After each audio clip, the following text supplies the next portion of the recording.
Welcome to Mithila slash life. আর আজকে আমিও ট্রাই করে ফেলেছিলাম মাংসের বালা চাও। তো প্রথমে আমি এখানে 3 পিস গরুর মাংস নিয়ে নিয়েছিলাম, এটাকে পাতলা পাতলা করে কেটে রেখেছিলাম।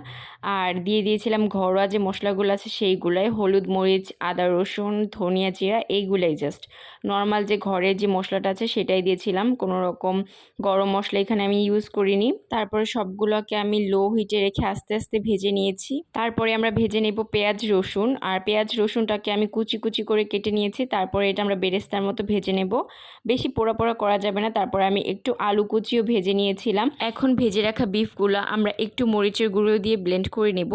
আপনারা যদি ঝাল বেশি খান তাহলে মরিচের গুঁড়োটা একটু বাড়িয়ে দিবেন। মরিচের গুঁড়োটা কিন্তু অবশ্যই আমরা অ্যাড করে দিব, কারণ বালা চাউটা কিন্তু একটু ঝালঝালি হয়। আর এই দিকে আমাদের আলু ভাজা শেষ। আলু ভাজাটা দিলে কিন্তু একটু ক্রিস্পি লাগে, খেতে ভালো লাগে, তো আমি একটু আলু ভাজা অ্যাড করে দিয়েছি।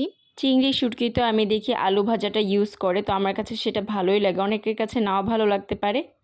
এখন আমি এগুলাকে সব কিছু একসাথে ভালোভাবে মিক্স করে নিব। আর মিক্স করা হয়ে গেলে আমরা ভর্তা যেরকম করে মাখাই, কুচি করে পেঁয়াজ কেটে নিয়েছি, মরিচ কেটে নিয়েছি, আর দিয়েছিলাম ধনিয়া পাতা। তারপরে সরিষা তেল অ্যাড করে এটাকে মেখে নিতে হবে ভালো মতো।